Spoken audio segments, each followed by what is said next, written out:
introducing Francine. Hello. Okay, take it over, Francine. It's all you.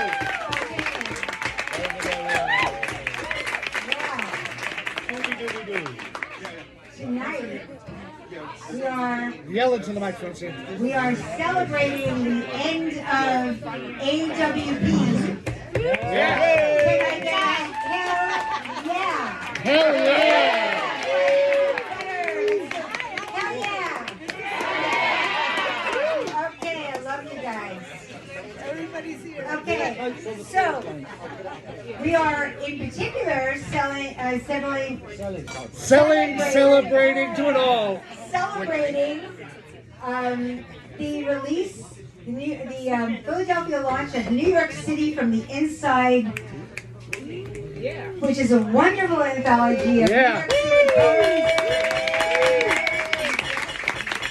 We have many of the readers from here, along with readers from all over the country. So I think you're going to really enjoy tonight. Yeah. And, settle back. I'm going to first introduce you to our editor, George Wallace. The one and only.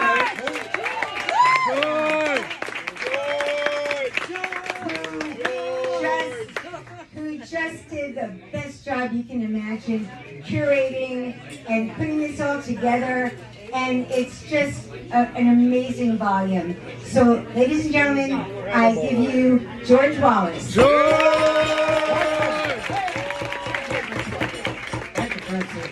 Thank you all for joining us. Those of you in Philadelphia that are coming out anyway, I want you to know that everybody here from New York City loves Philadelphia. Yeah. Thank you. Very nice. And this fine lady over here said to me, "You must be the Godfather because you're sitting by yourself ready to fall over into the tomatoes." I said, "Not tonight. But it's going to happen one day." So I'm going to start off right away. We're going to go back and forth with people, a lot of them from San Antonio and Lower Grand River Valley. Texas is in the house, yeah? Texas is in the house. Tennessee's in the house. New York City's in the house. Right, we're going to get started with the fine friends of this publication. She was very instrumental in helping me to get a number of people in that I might not have been able to otherwise. So please welcome as our first reader, Nancy Mercado.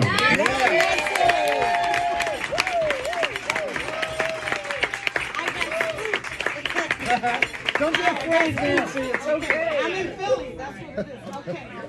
I just want to say I live in New York, but I'm from Lake City, so I know Philly pretty well. Philly's cool. I like Philly a lot. A lot of things come from Philly that are really good. But I'm going to read a New York poem. This is called New York at 26. I land at the base of the World Trade Center. There, climb on mammoth escalators toward the sky. I'm swept up by the current of 1,000 people. Everyone here is important. Everyone a personality. Everyone part of New York City's life. Not far from those tall towers, Chinatown spins with activity. Chinese heard in the wind. Sidewalk carts from corner to corner. Seafood for sale. Aromas permeate the south end of the city. Sesame chicken aromas, mushu pork, garlic eggplant aromas. People line up for a good hot meal. Squeezing through the crowds, I cross Canal Street into Little Italy.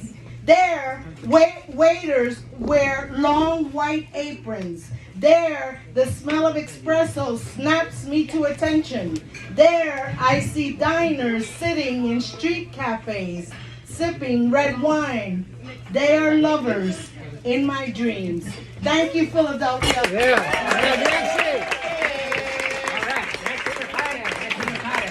Robert Gibbons, you ready to come up here? Robert, you ready? Robert! Robert Gibbons in the house. Yes. Yeah, Robert Gibbons, come on up. Come on, Gibbs. I got to pay You can do it, Robert. It's alphabetical. It's alphabetical. You can do He it. says he's on the spot. You know the alphabet, man.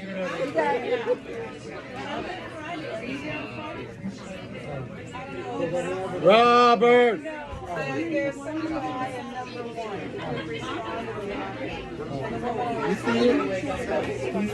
I'll check it out. Check this out. G before H. I talked to him. Okay. Ted, Herman, Handel, Gruposo, Gloger, Giambi, it's Robert Anthony Giddens. How's everybody doing? I know the alphabet. Andrada, I tried to understand the reason to commune with you. It's rather risky to compromise the trope on a common New York statue. If I had a choice, it would be Mnemosyne, the goddess of memory, or Lincoln with his cloak and cape, with the fishbone man, picks dinner from the garbage can. I try to cope, but I am who I am. And who is Jose Silva, sitting, receiving such a gift? If he is the patriarch of Brazil, then where is Zumbi? And I sit here in silence, only hear the rhythm of the sweet streeper, only Whitman's astronomer is the bay in busy Bryant Park, playing Compromise and Fellatio in 888. Maybe, Andrada, you can give me a poem to hide in my pocket while in quiet reflection and juxtaposed to Lincoln with his straight coiffure and tuxedo does not bother me. Andrada, this Ellis Island harbor receives you, and maybe it knows more than I give it credit. I'd rather an open sky, and I am in repetition. Only your inhibitions, Andrada, are more as singular, as isolated, as ostracized and appropriated. Andrada, with your polished patina and your non-compromised demeanor, just keep moving, Andrada. Just keep moving. Thank you. Yeah.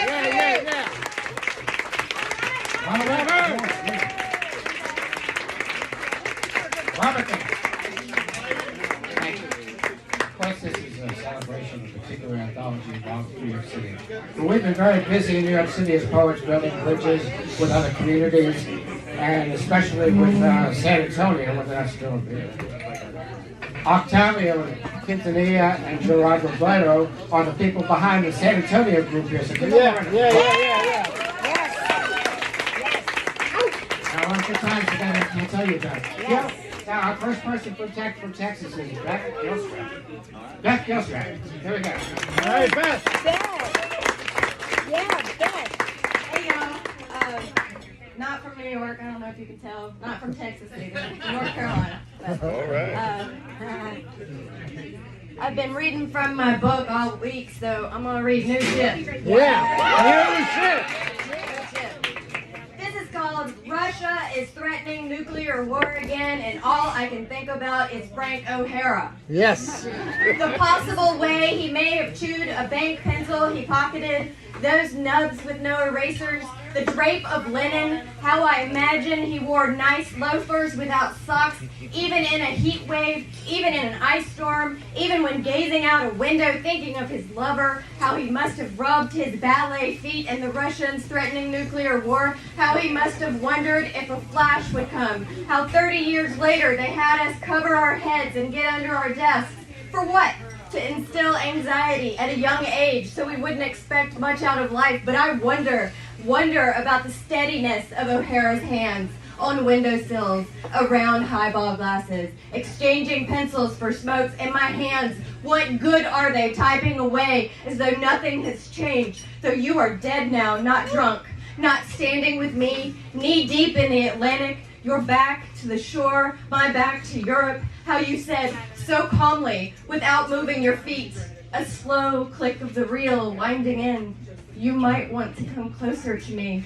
And when I did, and I turned around, a nurse shark swam past. We weren't in her domain, like we were pylons. And my God, how I wanted to touch her fins and see what tenderness lie there, to see what she saw down in the opaque, to retreat back into the open water so I wouldn't have to watch you drink yourself to death. Yeah. Yeah. Yeah.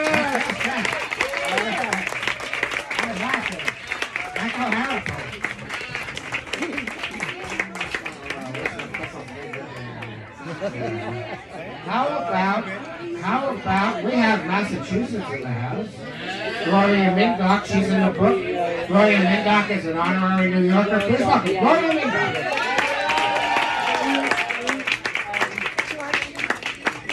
So we're all filming. Gloria, the light might be better over here. Thanks. Put it upside down. It's better over here. So stand on your head. He just told me to stand on my head. That's the girl I this danced is called Night and Day. No sky, grayness and skyscrapers tower over me like robots about to take my life. Little windows, their eyes searching. What is it about this city that draws me into it? Maybe it's the artistic flair or the way life resurrects every day. We sit at the White Horse having beer, thinking of Dylan Thomas. His ghost gives us words we need. Drunk, we stagger home to our shoebox apartment. We no longer say anything. Now 5 a.m. and the garbage trucks are out, constant car horns, but I don't hear any noise. You sleep soundly. Nearly time to start all over again. The door to my brick building has the truth behind it. The wind rattles windows. I leave, flag down a yellow cab. Sunbeams dart all over the roads, around buildings, through alleyways, and down avenues. A city spinning, waking me up daily with its hum. Thank you!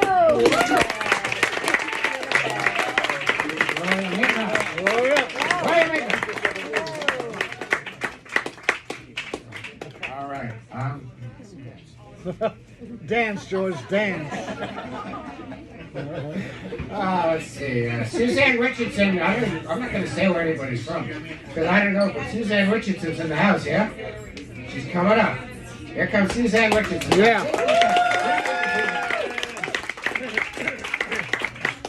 Thank you. Thanks to everyone for being here. Thank you, Jerry, for putting me on this amazing reading. This poem is called All My Holes Except the One in My Heart. Oh, right. Their hunger for me invented me. Married couples message me after I become single, and they start by saying they've always found me attractive, like they discovered me like I had never been. All their fantasies, schoolgirl, pony girl, Princess Leia Rapunzel braid bikini, alligator queen of the Nile, doming while eating a subhuman sandwich, Eiffel l'Arc de Triomphe humpback of Notre Dame, Star Spangled Banner naughty, X-Files with ears and a tail, coughing Victorian lace while cuffed Kitty Jackie O. Fantasy. Bisexual woman as conduit between two people. Glass skyway connecting riverbanks. Dirt passage between two castle chambers.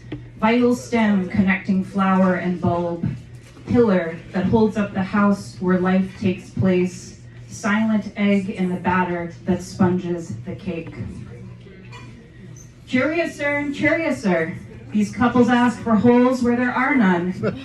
Me, a brunette gravitational pit, spelunk my bitchy chasms, prospect for pockets, hunt for keyholes, open, open, wider, wider, big enough so their relationship can fit inside me. Galaxy, gaze, wonderlanding, drink me, eat me, paint my roses red. What they really ask for is my early death through opening new holes, off with my head. I have a fantasy. Someone asks me how I feel at the end of a long day. A beloved reaches underneath a mess of sheets to seek my hands, my face in the dark. Just now a voice said, oversharing is giving away energy, and keeping secrets is protecting it. But I am not using protection in this poem. If I open any wider, make any more holes, I will fall into myself and never climb out. Yeah. Yeah, yeah.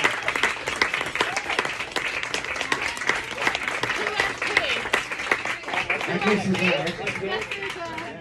Listen, before we go any further, I want to give a shout out to the Victoria Playhouse for doing this for us. This place here has been possible for us to get. Put your hands together for the Victoria Playhouse, please. Thank you so much. Thank you so much. David's eating, so we're not going to hear MC sing. But we'll get Jane. Jane Overall. Jane Overall. Jane Overall. Yes. I need a copy of the anthology. Okay. Hi, Jane. Thank you. Everyone's going to hate me. This is probably the longest piece in the book. But that's why we love you, Jane. Yeah, work it out. Work it out. Read it twice. Every other line.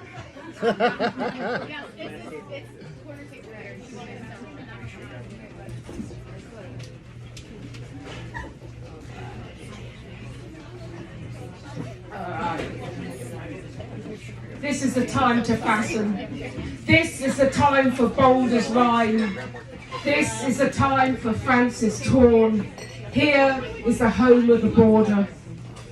New York, New York, a scoop of star, a town to straddle, streets to stride, liberty, a library of eyelid blossom, and the people, all the people, all the people, come on. They are flying, they are striding, they are ours. Remember Francis, remember Francis, remember Francis Simone. Hold the goals, hold the heads, hold the glory in the newborn sky. Hold the Parkside, the Jujo Mukti. Hold Francis, hold Francis, hold Francis Simone. A man who strode, the rooms he built, rumours birthed, the stars shift corrected, witness star gloss on the star bones of starry New York. Come on. The dead pan for fallen stars shine as the man strides, making and marking his pieces with peace.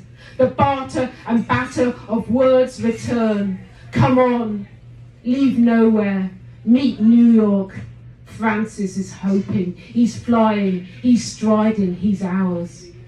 Oh, this is a time to fasten, and the border is steam grey blue. Hold the blood of the Francis poet, the piebald Frank. Believe, believe, believe. He's a border town, he's a boundary, foundry, quandary, and a quarrel. Welcome, welcome, stranger, to Francis, Frankie, Frank Simone. Bring advice to the thief and the mucker. Reveal how advice balances sound, the weight and the waiting of forgiving again, and the sound of the sound and the sound of the additional sound, and the source and the silence of this sound, and the land and the city and the watch this man and fly.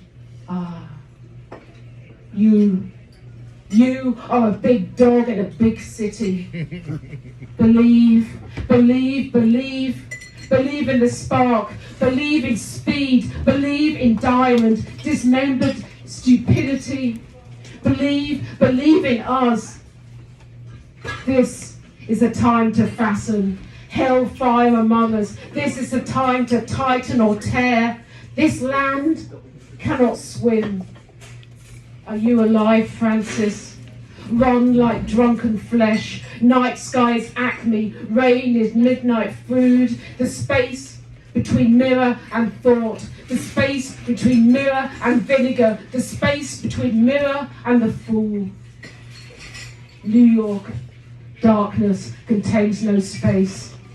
Hold Francis, hold Francis, hold Francis, Frank Simone. The moon holds tight inside you. You are a drummer.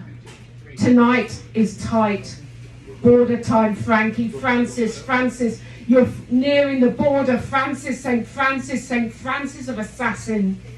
the last apple in the afterlife. My father's friends included Sid Seed and Nellie Rottenberry. I know Gas Wild, Billy Cancel, Julie Unruly, Jennifer Blowdryer, and Puma Pearl. It's all rock and roll, Frankie. It's all rock and roll. The city is fighting and it rocks and it rots. Bloodhounds, blood poets, poison and firestorm. City of jest. Swayfarers, stragglers, smugglers, jugglers, girls with clout and guilt. Frame merchants, justifiers, men with arms stuck to their sides. The colon moves to your heart. Fasten Francis right. Francis, how do you survive the moon? Night falls to its death. Light suckles its mother. Come on, this heartbeat world of New York, this sibling town, this striding town, it is striding boots, this turf, this cough, this spine, this frost and frosting, this past on past, buried and bedded and waiting. Bright light for the citizens, New York. Frankie, have you left the border yet? Wayfarer, do you believe punk rock failed? Do you believe in honey? Confetti fusion? This is the time to fasten. This is the one time for boulders. New York is poised, a rolling, a breathing is melody, padded to miracle. The forest is forest green. The city is lost. The city is lost, very lost. The reading is over. City, no. The battery. We lost the battery. Okay. Yeah, go. Go. Okay, one day.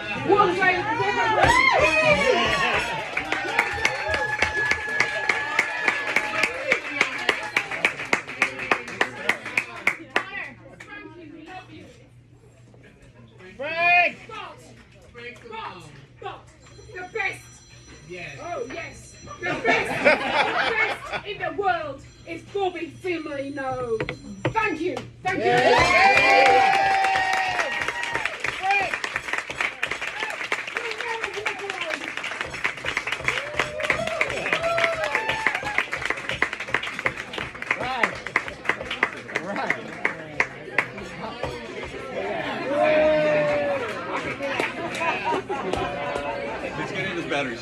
All right. Can you do without the mic? Yeah, sure. All right. We have another volunteer to read without the microphone. That's Courage. Francine Wick.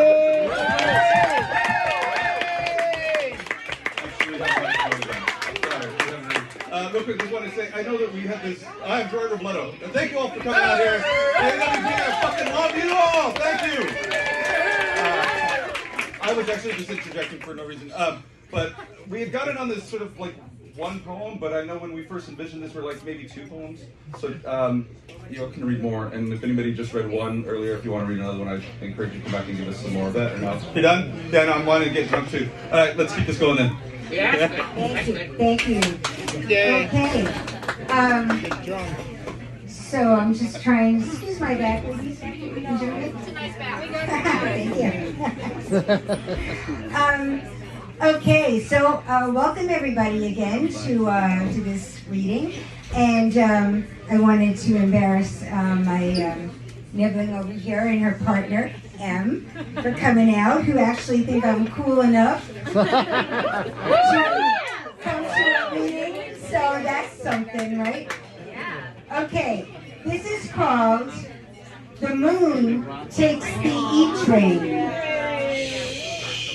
Stumbles drunk from a downtown dive, swirling himself milk into coffee, down the stairs and onto the train, and then forgets his way home. Gets off instead at 40 Deuce, looks around and remembers the old style, seeing hookers and porn flicks. How often in his fullness he would push some poor sucker into Mr. Nasty's peep show. Watch him skulk out later, face wiped off, slither home to bridge and tunnel, lighter $20. But then the whole place went carnival, was museums and wax museums and kiddie theater, life-sized Elmo and Elsa, who will pose with you for a hefty tip. And he's looking around at all the lights blinking into the darkened dark, and that's when a couple approaches the moon and asks to take a selfie. How much it would mean, what with the moon being the thing that made them fall in love. And the moon has heard this all before, how he's pulled the tides and planted romance, but really, he has a long, long night ahead of him, trying to remember which subway will take him back to the sky. But instead, the moon takes a breath, looks at his reflection in the couple's eyes, nestles in between them, and smiles. All right. Thanks, Ian. I'm gonna buy you some of those fancy root beer. What do we have? There's somebody from Texas. I'm not sure of the pronunciation. Marie Fuchman. But if she's here, we'd sure like to see her come up and read. Right over here, coming up to the stage now. Marie Fuchman.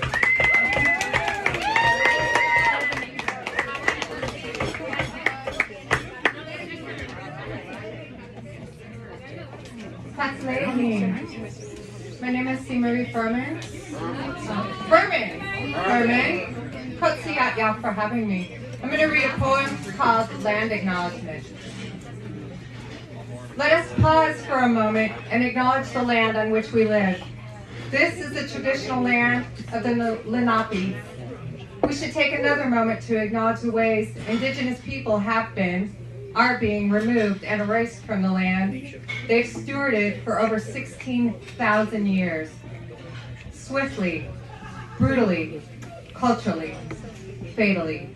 Let us acknowledge that soldiers for the United States killed women and children because they were Native. Let us acknowledge the recentness of this.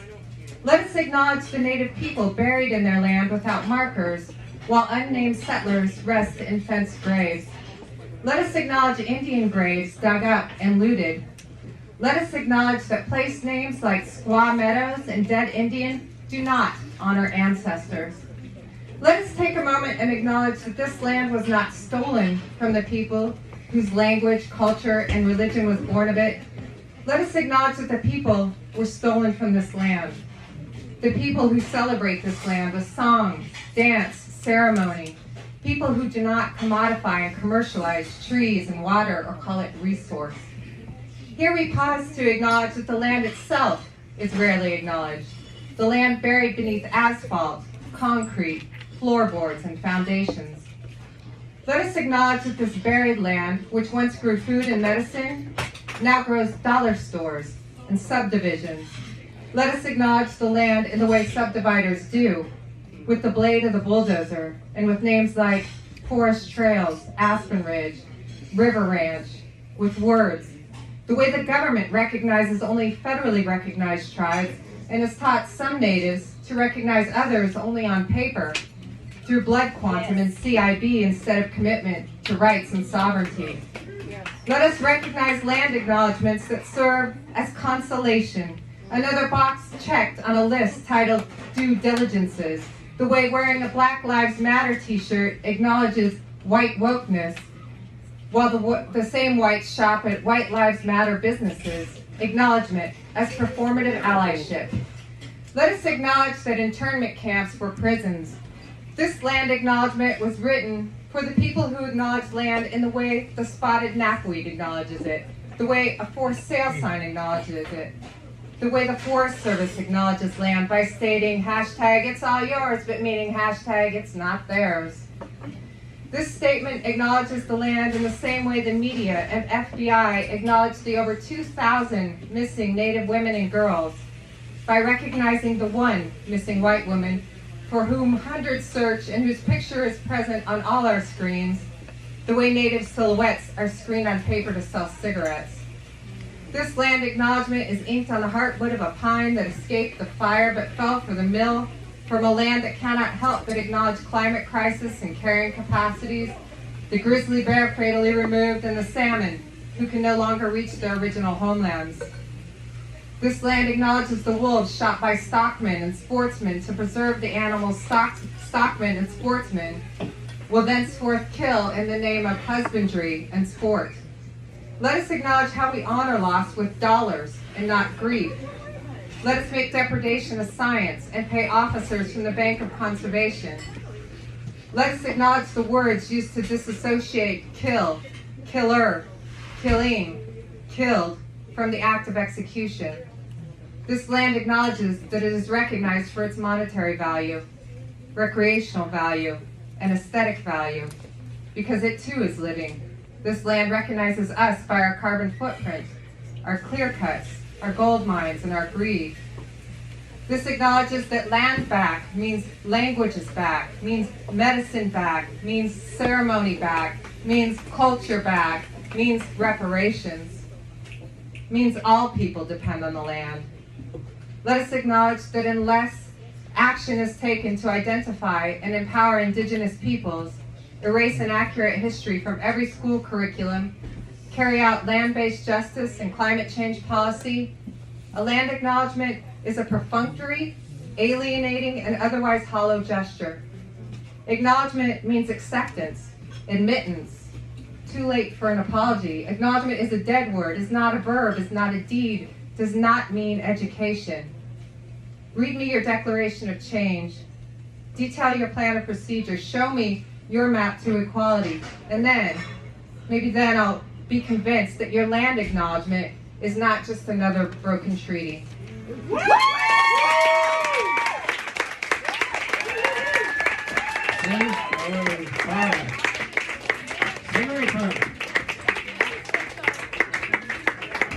want to thank Scenery Clemens for mentioning the Lenape Indians in Manhattan. That was a nice touch to have those in there, so thank you for that. We now have with us one of the kings of spoken word poetry in New York City, now living in Washington, D.C., the great Reggie Cabico. Reggie Cabico. Reggie! Let's give it up for George Wallace, everybody. Congrats. I'm honored to be in this fabulous anthology. When I say NYC, you say inside. NYC. Inside. NYC. Inside. If you're queer, make some noise. If you want to make out with someone queer, make some noise. See me after the show. I have a sign-up sheet. I'm room 506 at the Sleep In. So, this is my, and if we do date, I live on top of a Trader Joe's. So, after we make out, we can get a snack. As long as it's before 9 o'clock. It's not so much his kiss I recall as his voice. A shy pebble rippling water. Each phrase a school of startled gingerfish shimmering through the telephone line. I'd like to invite you to my place. And immediately I became a frightened puppy in a tropical rainforest. Only to my surprise, I was in Brooklyn, reading Lorca in his living room, calmly sipping tea. He played me Joni Mitchell, crooning the lines he loved, and even tried to sing the high notes. His falsetto crackling mid-air, and we both laughed. That's when he placed a photo album on his lap, pulled a picture of himself, a young boy swimming in a Buenos Aires blue reflecting pool. I wanted to lick the nape of his neck, instead said, "You'll have to teach me how to swim. I'm afraid of water." That's when he placed his lips to mine, our most perfect palates open as we pulled away to catch our breath. "You have to be relaxed," he says, "otherwise you'll drown." I kiss him again, feeling ribs under his sweatshirt, our hearts racing, the way a diver free falls, plunging in a sea of pearls. Yeah.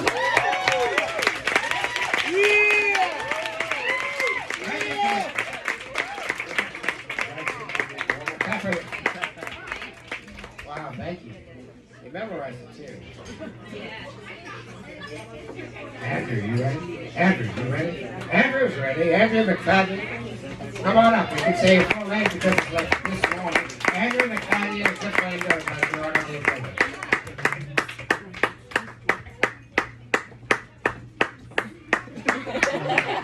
Come on, I like this guy. That's right, David. The rest of you, I don't know. What is this guy right here? Okay, so,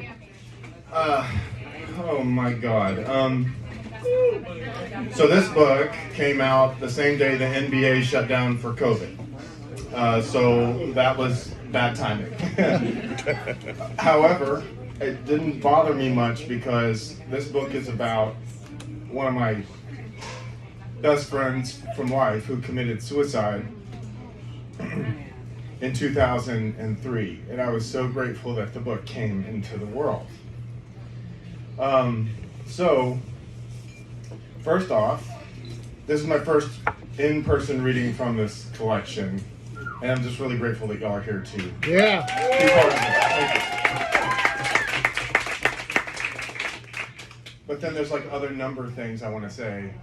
That she committed suicide in 2003, and I always had it in mind that I would write a book about her and read to a group of people and keep her a little bit more alive. And I'm sorry I'm crying. Don't be sorry. 19 years to get here. Yeah. She died when she was 19 years old. She went to the roof of a building and we never saw her again. I'm usually a much more sort of funny guy. No, cry, baby, I cry. promise. Cry. I don't know who said that, but I like him.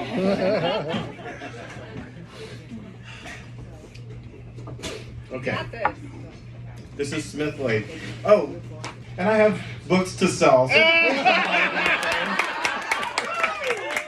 You are a funny guy. Well, lay down your damn airport luggage that much more than all the other shit you bought this week. All right. Smith Lake. We wanted to touch the moon, that flash bulb that bobbed on the heat-glazed pane of Smith Lake. So we dove, Mary and I, fully clothed from the dock, paddled slowly that body of water as chorus frogs and crickets boomed back and forth from the reed-thick shore. There, at the lake's dead center, we joined arms, our bodies ringing the moon's reflection. Treading water, Mary cupped her palms beneath that beacon, lifted it to my lips, and said, "Drink." And what could I do but follow when Mary sidestepped buoyancy and dove beneath the moon, dropped easily through zones of cold and colder water, the frog-slicked star vines and hydrilla swaying heavily in the drifts, her hair held suspended by the water's 100 hands. If only I could go back to the moon's conception when it first broke free of the earth to fly that first feathered orbit around the world. If only I could tell the jade rabbit's story, trace its outline from ridgelines and craters like the man in the moon, that rabbit, lore says, grinding herbs in an urn to the immortals. That moon returned to its rightful station overhead. I want you to see Mary making small motions with her hands to keep from rising as we held our breaths, who knows how long until she rose. Thick ribbons of reeds unraveling from her ankles. Mary surfacing so slowly, it was as if she climbed not water but sky. Mary backlit by darkness. Mary slipping into the moon. Thank you.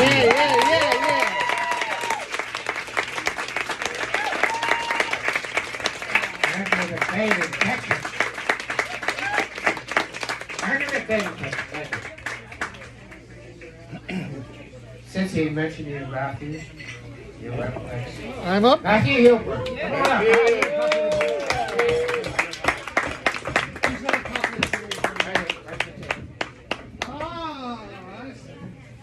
All right. Catcher was an old next to the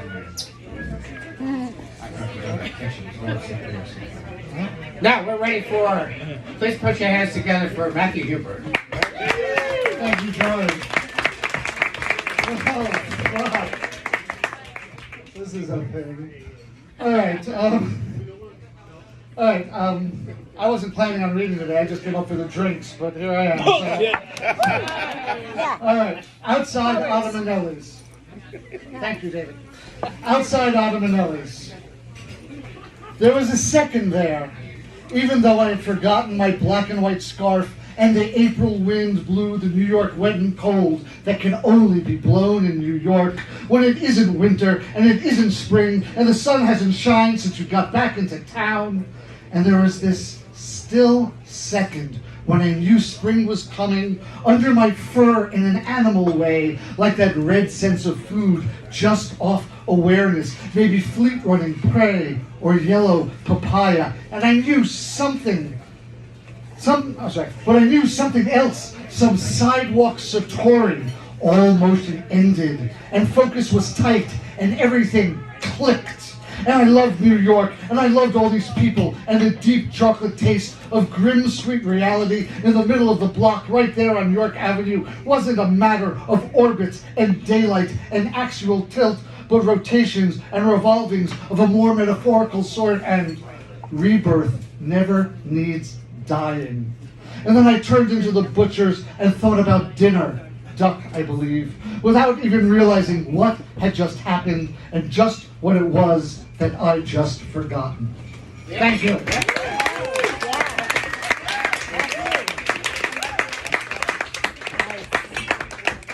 Not here. Thank you. Give me that book back. It's my other copy, bitch! My copy. It's a pleasure to recognize the person who's first time up reading for us here as part of the New York City crowd. And I hope to see much more of her. My mom wrote. Yeah. My mom wrote. Yeah. Thank you everyone for coming. I feel very honored to be part of this great anthology. It's actually kind of like mind-blowing, so thank you. If the spark whistles, if fireworks only aim to puncture the atmosphere, if the crackling splinter flames and scatter, if the spark whistles or bursts in unannounced, if a triplet staccato clap breaks silence empty, spills dust on night-soaked Nostrand Avenue, where Crown Heights braces its walls in lockdown, summer erupts. Last and breathless second, give my ears a chance to flinch. Questions trail up my throat and wade behind my teeth. From the living room couch to half-shaded window, I watch myself tiptoe. Too much my grandmother's child to mind my own. Stage a battle crawl on a worn brown rug, devise a shield from an olive green corduroy chair. Hunched shoulders in a coiled bend, taut half crouch. Because I heard a front door screen lock, knob lock, deadbolt, and zinc-plated barrel bolts, latch slide lock. Because a basement door has 2 barrel bolts. Because a further door, only 1 deadlock, secured with a wood plank. Because some nights, shots clutch my mother's nerves, aim to puncture the atmosphere, if only. Yeah.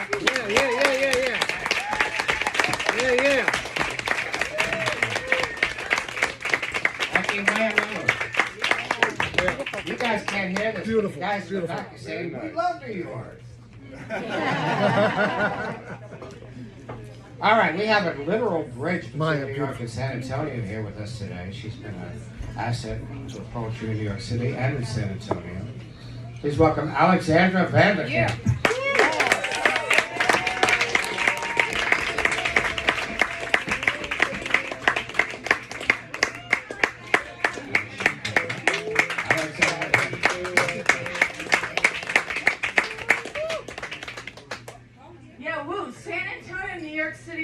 I've been in San Antonio 7 years and love it, but I miss New York City dearly. Come visit. I'm going to read read from my new book, hot off the press, everyone, Ricochet script. Woo! This is kind of like a New Yorker finds herself in West Texas, and this is what she writes about. It's called So This Is How It Is. This week, the most decisive thing I've seen is a grackle, its neck compressed into the blue oils of black feathers before it kicked off a street's curb. Lately, bodies swerve all around me. Pebble-colored birds quiver at the neighbor's red feeder, the shape and size of a small dollhouse. Why do we insist on offering animals little human houses? The son is unemployed and spits tobacco diamonds into my backyard. And last weekend, grasshoppers littered the sides of a highway. Dry cigarette butts flipped from someone's 1970s getaway car. I want the rain to shake my coffee-fumed hands and tell me everything's going to be okay. No rain comes. I want to stop placing the open jar of orange marmalade into the cupboard with the sea salt and olive oil. Turning the page. I want to stop misremembering moments of myself. How many times have I walked by a violent singed bush and not known its name? How many times have I woken from a dream taking place in a city I've not seen for years? I'm sick of missing London elevators and the green see-through waters of some beach I once visited. I'm tired of rummaging around the rooms in a French film, nudging against a story someone else has written. There are days the here and now seems nothing more than an uneasy, flabbergasted arrangement of half-seen furniture, shifting temperatures, and garbage smells wafting over watery cocktails.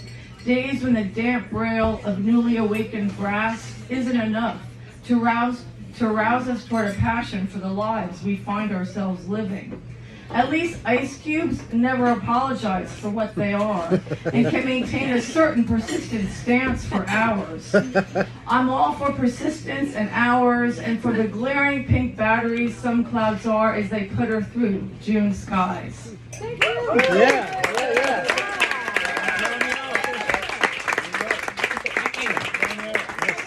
Very nice.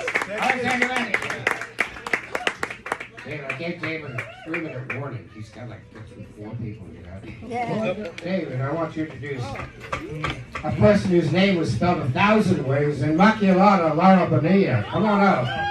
Come on up, David. He's giving you time to get out. He's giving you time, yeah. I am. Let's tell you about the Bronx.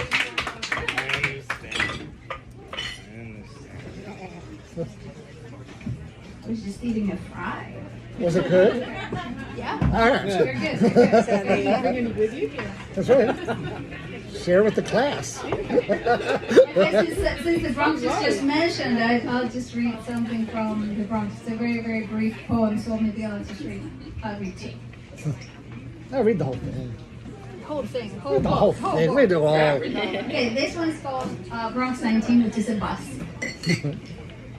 Bronx 19, BX 19. Eagles do not fly in New York City, Big Mama says. So why do I have to go to the doctor? Little boy coughs the beginning of another winter. Yeah.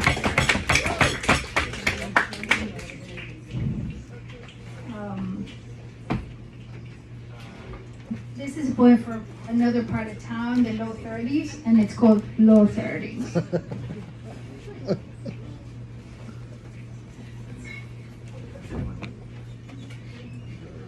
You know, if you step back more, there's more light. Yeah. Walk back further, a little further, a little further. Okay, low 30s.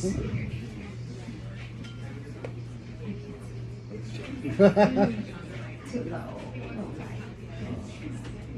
Oh, thank you. Low 30s. Luxor beauty 35, like never before your eyes saw. Say yes, she says, and spare me, hold me, spa me up the fire escape with all its hardware. From the bottom, of your beauty queen heart. Hold and spare me of the dust, the wigs, and trust me always tomorrow. Yeah. Nice. Ron's in the house.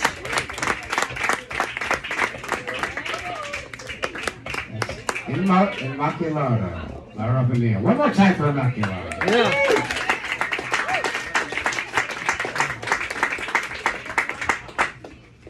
Is Benjamin Garcia?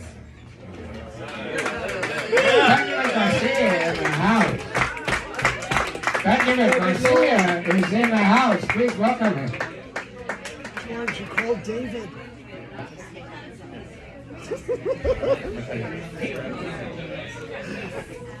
Oh, poor David. Poor David. Yeah. All right, can folks hear me? Yeah. All right. I'm right here. So I'm going to read a poem called Ode to the Corpse Flower.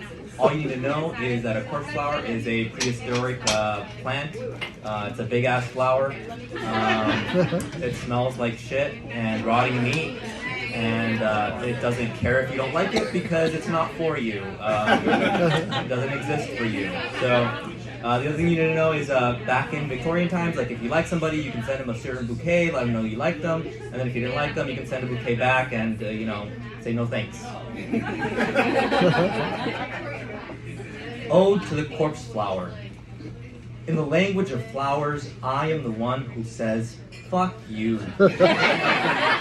I won't be anyone's nosegay. This Mary is her own talking bouquet. Never let a man speak for you or call you what he wants. I learned that the hard way. Amorphophallus titanum. It sure sounds pretty in a dead tongue, except it's Latin for big ugly dick.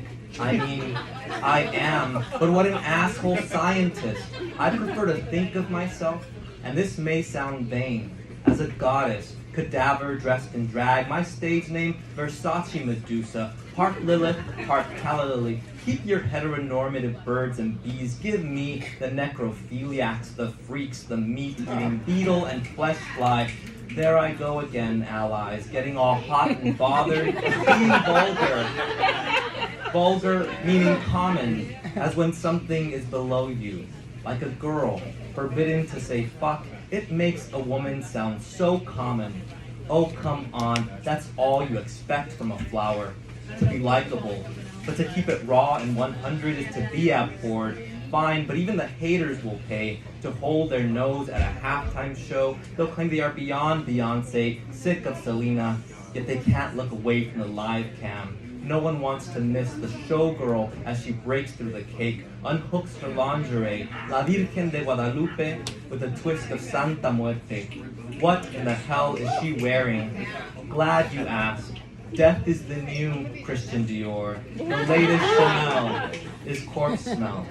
I am the weak old ham-hock whore of horticulture.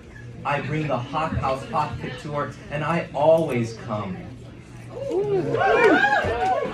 in last place.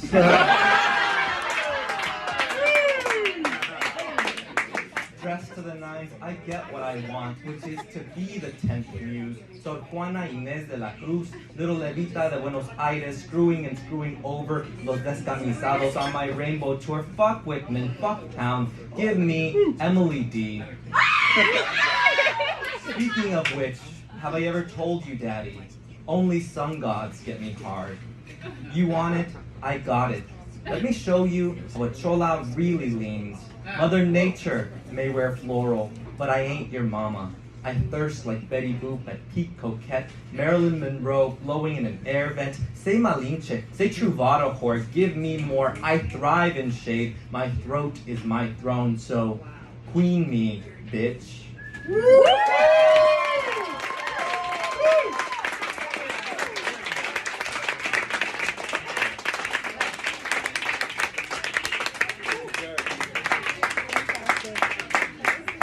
Well, I didn't want him to stop. Benjamin Garcia. Let's have a George, David, before I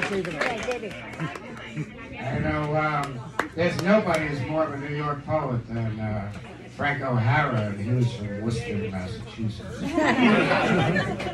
We have here an ultimate New York City poet for many years with Massachusetts. Prehistory. We're glad to have him with us in New York City. Please welcome David Lawton. The prehistoric David Lawton.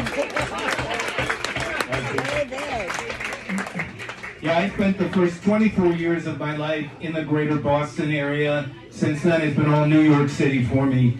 But I am happy to be here in Philadelphia, Pennsylvania with George and with all of you tonight, and to bring you this story of my friend who came to New York from Detroit, Michigan. Kicking it in 1989. My friend Dimitri decided he needed to quit dope. He'd gotten sucked in like blood in the dropper from living in the Chelsea, hanging with Hunky, New York City in general. Plus, he was a guy who was always ahead of the curve. Most addicts were still smoking crack back then. We were going to the Village Halloween parade to give him something to do instead of dope. Went to our favorite liquor store on way for a pint of Spanish brandy. It was raining. A Papa Joe Jones working the brushes kind of rain. A pissing all over James Dean with the collar of his top coat turned up in Times Square kind of rain. We needed to be fortified. But the rain kept away the crowd from the suburbs and Jersey. They were forcing the parade to expand its route each year, making it hard to find a spot to watch the thing. This steady drizzle enabled us to amble up to the curb of 6th Avenue just before they turned the corner from 23rd Street. Giant puppets operated by a bunch of old radicals, the goths and club kids and breakdancing ghouls. I knew an actress who was walking on stilts. Dimitri had copped with the drag queen bride of Frankenstein. We passed them our joints. They shared theirs back. When the parade passed, we followed it downtown, strolling, hands in pockets like you walk if you belong in New York City, watching the mix of people, the kids, the young ladies, down to the East Village, cradle of Bohemia, chillin' with the foot traffic on St. Mark's Place while we drained the last of the brandy. Then, a drum line, keeping time from the direction of Astor Place, a salsa school marching their way back from Parade's End Point in Union Square, timbales hitting rim shots, sticks stroking the side of the drum, sounding like a skeleton dance, bells and whistles stirring the frenzy as they strode out St. Mark's. I looked at Dimitri and he said, "Let's go." And we fell behind them with our dancing shoes on. Other parade guests followed immediately. Now, New Orleans got nothing on our front line.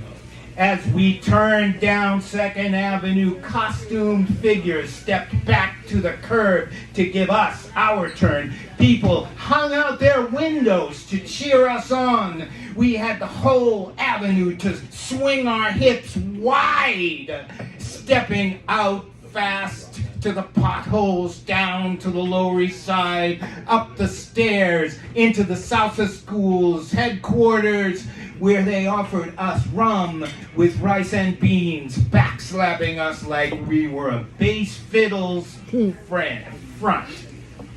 Dimitri didn't use that night, though it took him about 12 years for him to kick for good. But that memorable New York Halloween night got him off to a fun start anyways. Thank you.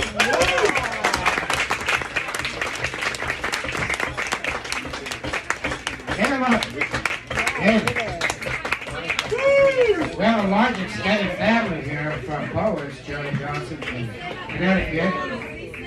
Right? We have Rome, we got more people. Venus, Mr. Mars, Matt Grandel over here from Minnesota. Yeah, Roy DeRosier from Massachusetts. I'm just walking through the crowd.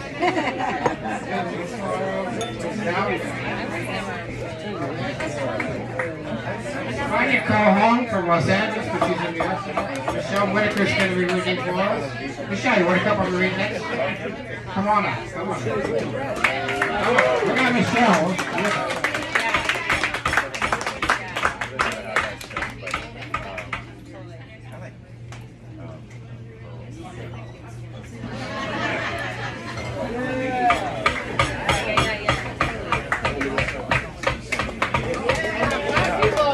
Michelle Whitaker, put your hands together, please.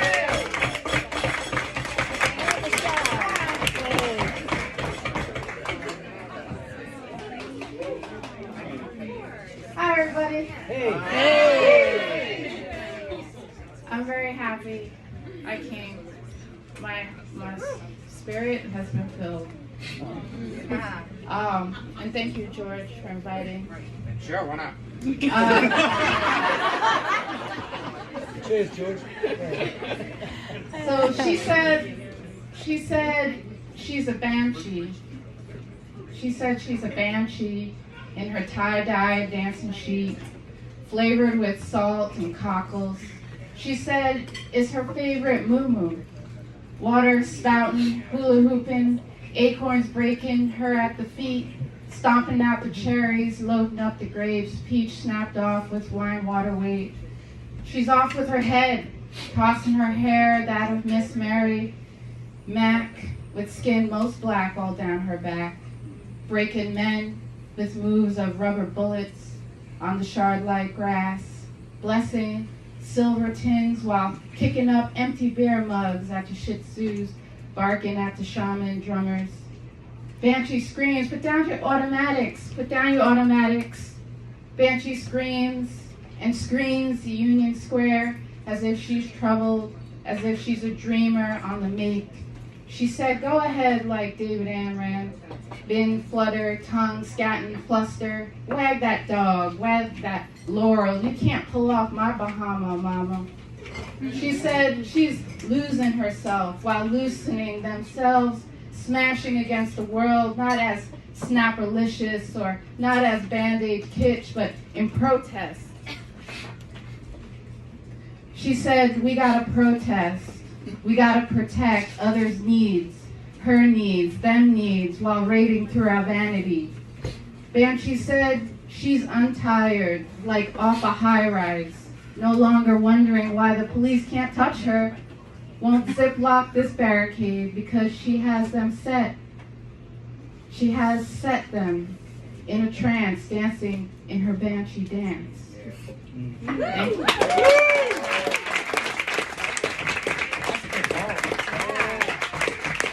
Michelle Whitaker.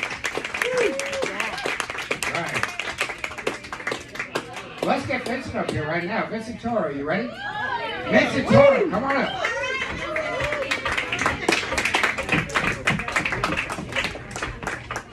All right, if you're with me, say wepa. Wepa. All right, now you're all honorary Puerto Ricans for tonight. First, shout outs to George for putting this together. Yeah. Shout out for OG New Yorican over there, Nancy Mercado. Yeah. And one more shout out to my Tejas people. So, Octavio. So my partner and I lived in San Antonio for 5 years. Shit fucked me up. I'm a New Yorker. I thought I was tough, and then I moved to Texas for 5 years. I was like, coño, man, these people. Wow. But a lot of beautiful people, but they just don't fuck around. You know, I learned a lot, for real though, for real. I learned a lot from the people down there. So here's what's gonna happen. I'm gonna be teaching for a second too. When I'm done, I'm gonna hand this book over here to Reggie Cabico, because now when I'm done, because he's a fucking legend. And what you're gonna do, Reggie, I met you like 715 years ago at Teachers and Writers. I hope you remember me. He's gonna sign this book, and then he's gonna pass it like a joint all the way around the bar, and anyone who's in the book's gonna sign it. And if you're not in the book and you sign it, I can't do shit about it. Fuck yeah. So, But it's gonna come back to me, hopefully, because I trust this community. But don't get me the pen back, because this shit's a pandemic. All right. All right, so we'll leave it at that.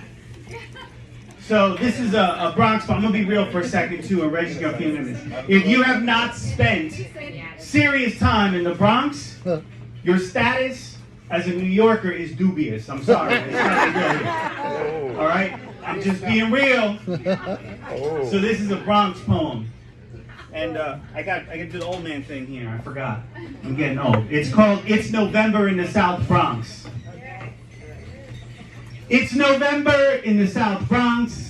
An endless love is swooping into the apartment building's windows like an omniscient narrator. As if it were 1982 all over again, and our bedroom is the mezzanine tier of Madison Square Garden, and Diana and Lionel are singing solely for our section. It's November in the South Bronx, but winter is still hiding out in a basement in Hoboken. An endless love is pleading with all of Banana Kelly Street, promising us a brand of devotion so deep that every heart becomes a single melody, so pristine, even the street sweepers have to stop in their tracks and sigh. It's November. The elevated subway rails are snapping like faulty toothpicks. The 3rd Avenue bus is stuffed like a clothing rack at Marshall's. It's flu season. An unidentifiable stench is punching up through the sewer grates, and a macho man-child is bludgeoning Diana Solo with the squeal of his moped, and every corner is complaining about having to go to fucking work tomorrow. But something in Lionel's promise to play the fool for Diana sinks into our socks and seizes us. It's so insipid and earnest, how can you not believe this feeling will last beyond your trip to the coroner, or at least until New Year's? Because sometimes, this is what it takes to get you to bed at a sensible hour. An unreasonable confession made by 2 bodiless voices covering Longwood Avenue like pastel linoleum. A middle school crush convinced no one else will do. A cry of love drenched in reverb and advertising royalties that when sung by the neighbors on a warm November night in the South Bronx can feel like vows being renewed on a 50th wedding anniversary. For even a city this battered and cynical needs to believe that such maudlin, naive affection can still conquer the brick fortresses lining Longwood, a forlorn echo begging for a hand to hold on to forever plus one. It's November in the South Bronx, and endless love is shaking free every abdicated gym shoe from its sagging telephone wire gallows. Yeah. Mil gracias, everyone. Thank you so much. So, I'm passing the joint. I'm passing the joint for Reggie. Don't bogart that book, man. It's a Toro. Woo! It's a Toro. Are you having an okay time? Well, thank the waiters and waitresses and all the staff here at Victoria Theater.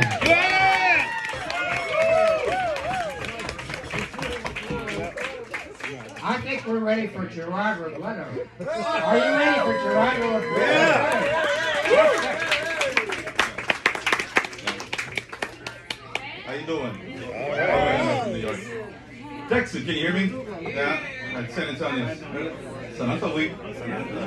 Oh, yeah. Well, I got to put the streak down. I did want to say thank you all for coming out here. This has been freaking amazing, wonderful to see. AWP just fill up a fucking bar with people who love poetry, literature, and the arts, and it breaks my heart. So wonderful. I love it. So thank you all for coming out.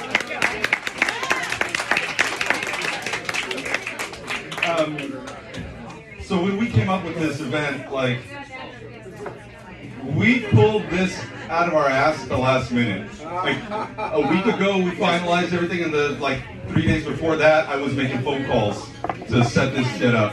And so I'm so amazed and happy to see as many people out here, and have all of these amazing writers read here, and I'm glad just to be in your presence with all of It's y'all, not mine. actually. So I'm going to read a poem, and we talked about, we had a theme, didn't we? There was a thing we had talked about, pride and city. Yeah, well, that shit flew out the window.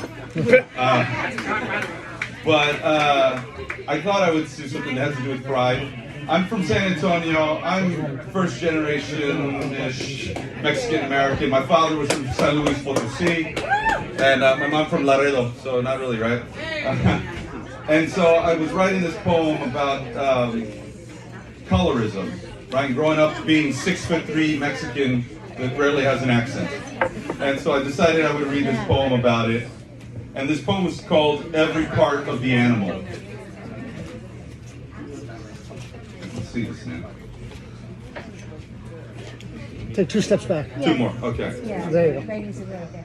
I once admired a famous dead chef who traveled to the brave coast of Spain, ate from the bully, then with a crowd, murdered a filthy white pig in an annual celebration of family.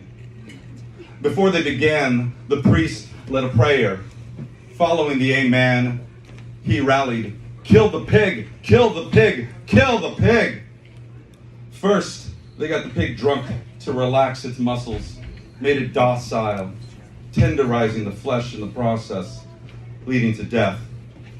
Before being penetrated with an 8-inch blade, its throat slapped with handfuls of water.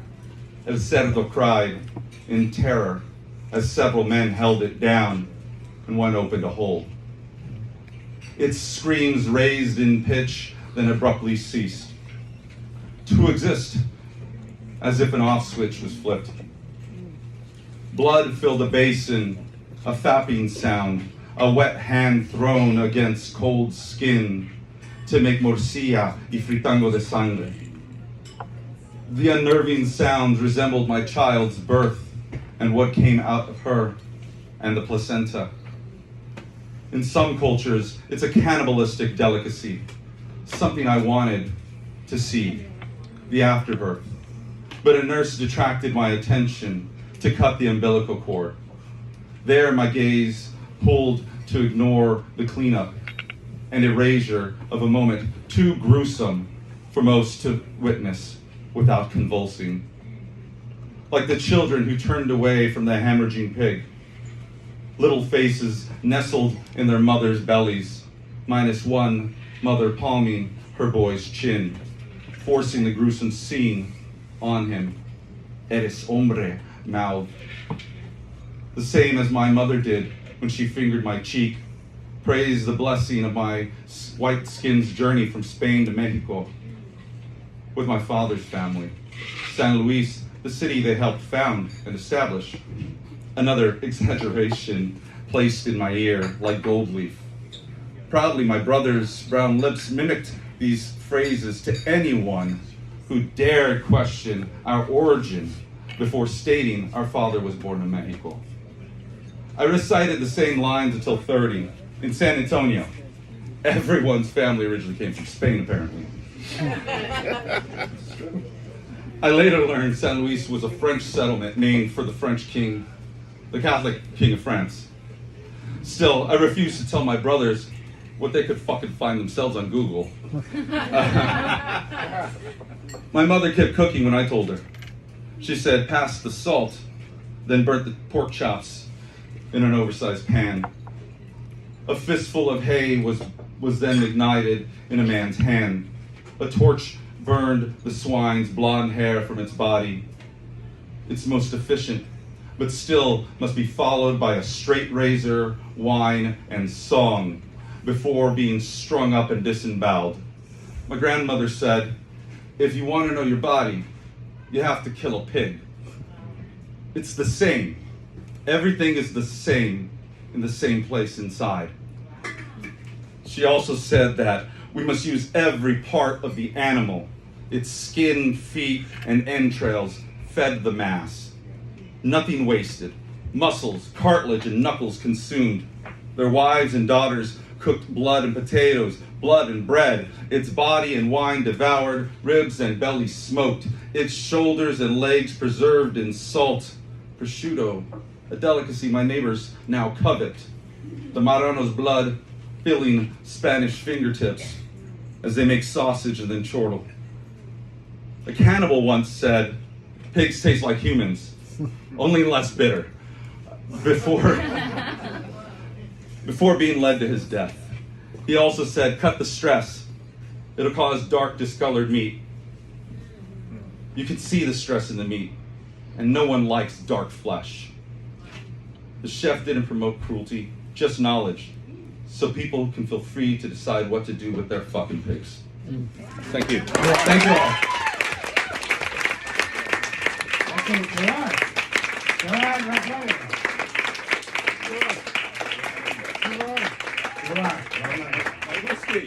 You're looking for the meat taser. Fucking dangerous. Hey, you don't want to leave that around. It's going to be gone in a second.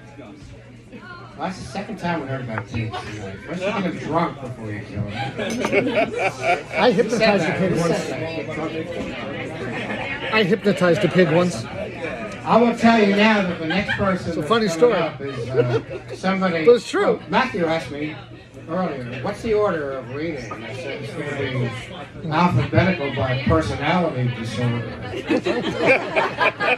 All right.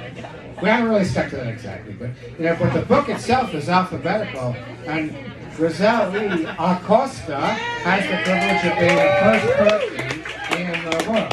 And Wallace knows what that means. So please welcome Giselle E. Acosta.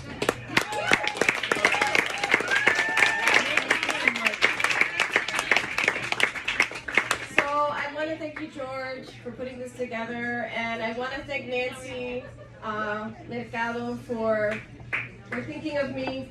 My poem in the book is very, very short, so I'm going to read another poem from my book, Things to Pack on the Way to Everywhere. Sure. Awesome. And I'll read the poem in the book, it's really short.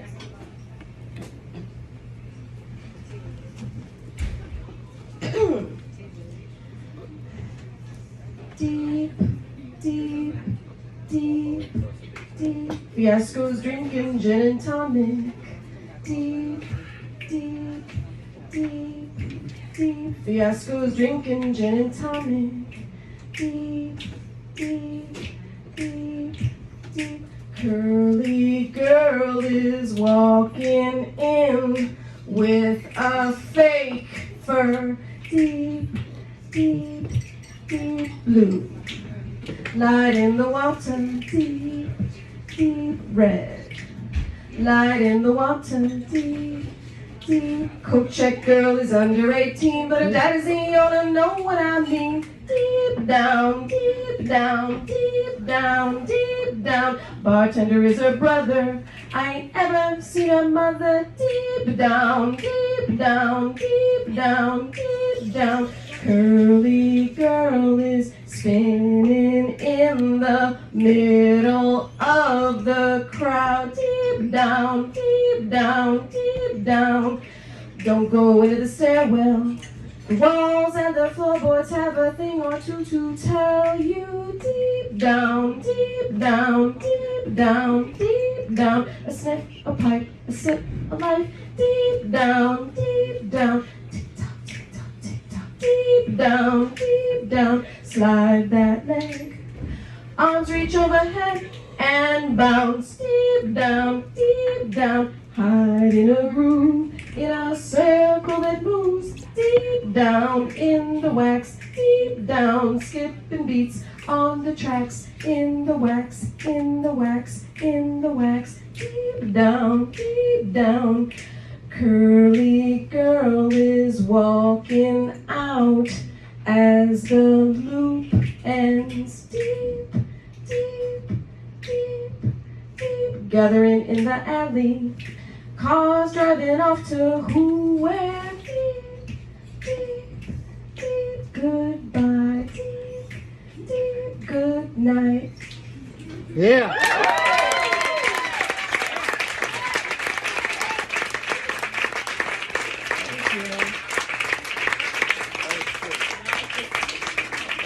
So this is the poem that's in the anthology, and the rent is too damn high, So this, I hope most of you New Yorkers will relate to. Meal Plan, New York City, circa 2000. Breakfast, corner bagel, plain, 50 cents. Coffee or hot chocolate provided by Workplace on 60th and Park, eat and work. Lunch, 1 cup fried rice, 1 egg roll, $2. Sit in Chinese luncheon or by Central Park, eat and write. Dinner, small, arroz con frijoles y maduros, cafe largo, $2. Let friends buy you a Corona.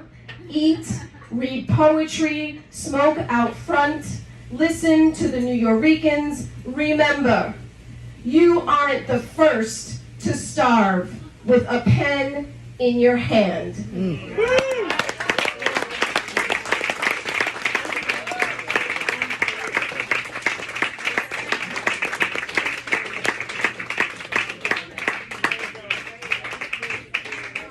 You all are so amazing. This has been a wonderful night for us all. I want to call up somebody who's a good buddy of mine.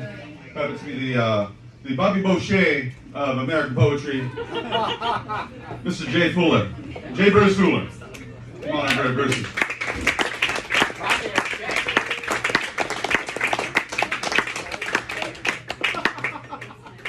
You weren't expecting to be called up here, were you? No. No, not at all. No. Have fun. I'm not even supposed to be here today. Hey y'all. Gerard said I had to read a poem, so I got one. Yeah, this is called They Said. They said Bo was on that crystal and that's why he lost so much weight. Come back from summer break looking long and thin, so the coaches moved him from left tackle to outside linebacker. And I was so skinny the kids made jokes and threw food at me in the cafeteria. They said, eat a cheeseburger, Kuyo. And I didn't want to be skinny no more, and I didn't want to be weak no more, and I didn't want to do crystal, even though Bo was popular now, even though his new girlfriend was a real Dixie queen. And when the Archelaus News said he was dead, I didn't understand. And I didn't know they also called it meth. They said the Lord wasn't going to flood the world no more, but he must have forgot about us. So we took what we could from the waterlogged houses, mostly guns, mostly pill bottles, mostly things we could sell, no questions asked. In my neighbor's house, I smashed the door of a gun cabinet, and the deer etched on the glass scattered. They said, take that shit, hurry up. But I just stood there, looking till we left. They said, you a pussy, you could have made a fortune. And then they said Edouard got sent to Angola and come back with a swastika on his neck. They said blood is made in the bones, but oil comes from the Gulf. And when the storms rock the rigs, the chaplain takes confessions and the boys cross themselves all night. They said Big Dan got blown up and burned all over and now he lights his cigarettes with his ring finger. They said the settlement money is long gone. They said when the rigs catch fire, some boys jump.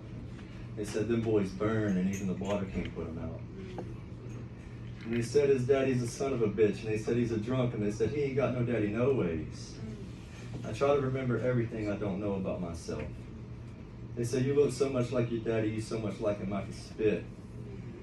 And they said he killed a man and that's why he run off. And I remember the night in the kitchen sink and Memo yelling and the blood running down his face, and I know it's true. They said if you don't fight him, then we'll beat your ass. So I took the 3-foot branch of pine from the side of the road and I bashed his fucking face in. I can't remember his name, but I know they say it sometimes when they're drunk and looking back and thinking about how good they had it back then when we were young and hungry and terrible and young. They said you one of us now. They said you don't never got to be alone now. They said you did good. They said you did good. They said you did good. Merci beaucoup.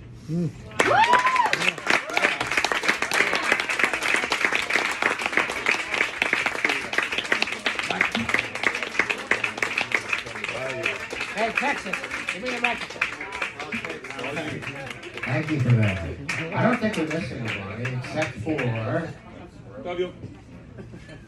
one person who, if I was Jack Kerouac, which I am not, this would be my Neil Cassidy intent. Showed me around, really taught me a lot. Great poet, former San Antonio poet laureate, the Prince of the Frontera, Octavio Quintanilla.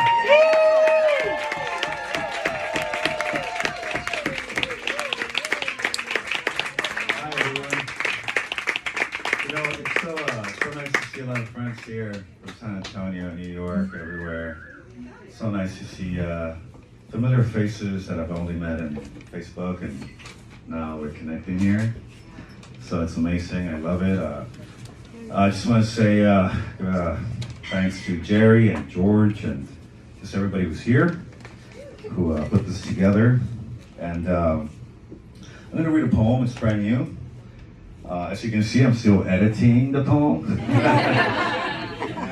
But it's from my new manuscript, and it's taken me like, I don't know, 2014, like 8 years or so.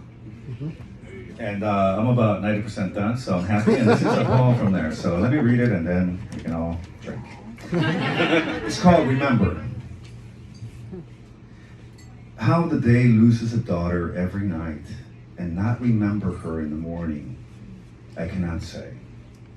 And yet, it is as true as two zeros canceling each other in the equation I have written 1,000 times. I will keep writing it till I hear my heart at peace, till I hear its terror bend its back to bow and kneel at its feet, like I've seen men before women in romance movies do. Here, I must stop and ask forgiveness for I must travel through this world without knowing what it means to train west, sail east, fly north, or bus south. I'm losing the metals of my native land, and I ask myself, what land is my native land? Never will my children know how my tongue itches to speak to the dead, speak to those who took the accents of the past I knew and got them filed in the dark regions of their new country. Never will they return to usher me along the forgotten trails of memory. Never will they say, that day you fell from the skinny branch of a tree and your father lifted you like a wounded bird in his arms and carried you to bed. Never will they say, you were an obedient boy. You owned a red bicycle, a hand-me-down, and you were happy sometimes. You were also sad when you had no will to invent your own happiness. Even here, words don't say much about who I think I was before I became. I will forget everything, I'm afraid, even how I got here, and how I brought you to this point of my story, knowing full well that soon you'll remember nothing. Yeah.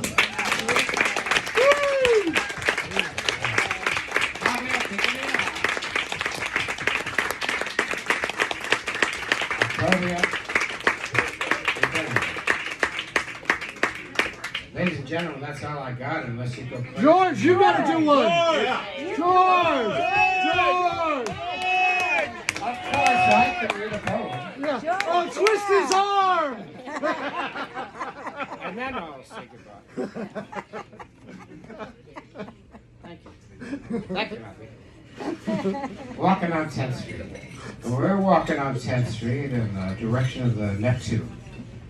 It's a Polish diner, which Simon likes to go to, but you have to get there before 11 a.m. if you want to get the breakfast special, and that's important because Simon likes to arrive there while they're still offering brunch, which means unlimited orange juice and those hot cups of coffee. When we run into Max Camber, but no time to talk to Max. And besides, Simon doesn't like Max. And these days, he doesn't really want to talk to Max.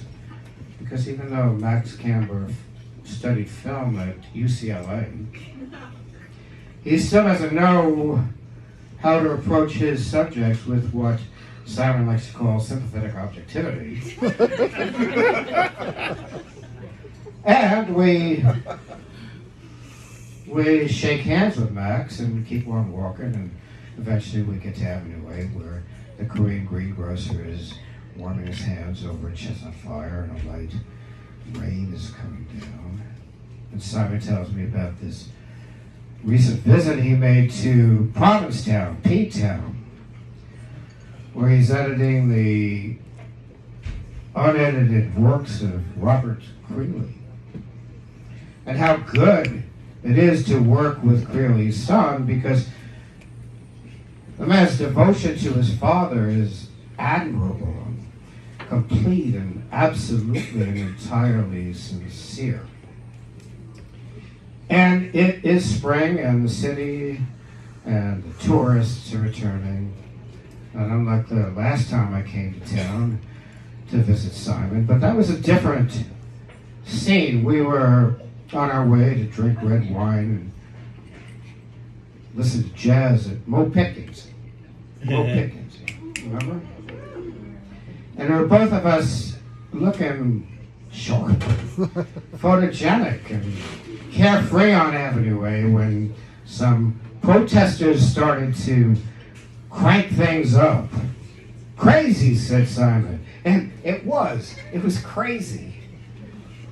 It was crazy and colorful and gay. It was a spectacle and a parade of angry flowers. It was the Rose Bowl Parade.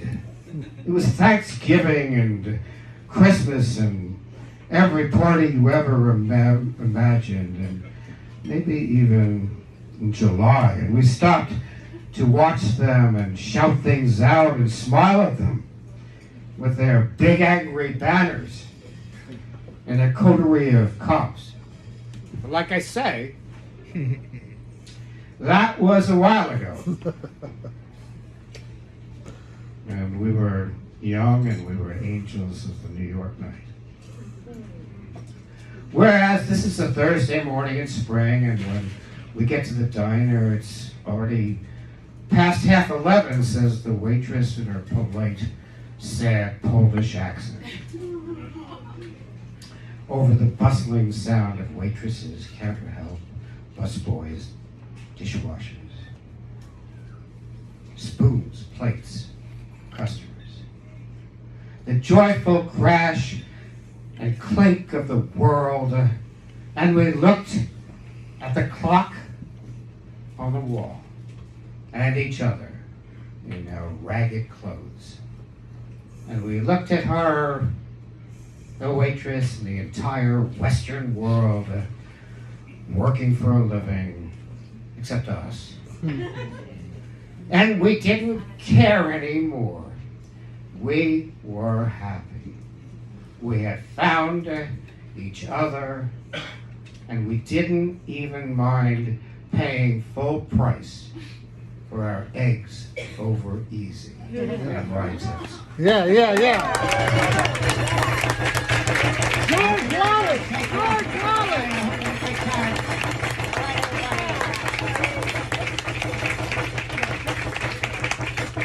I'm told we have books for sale. Francine!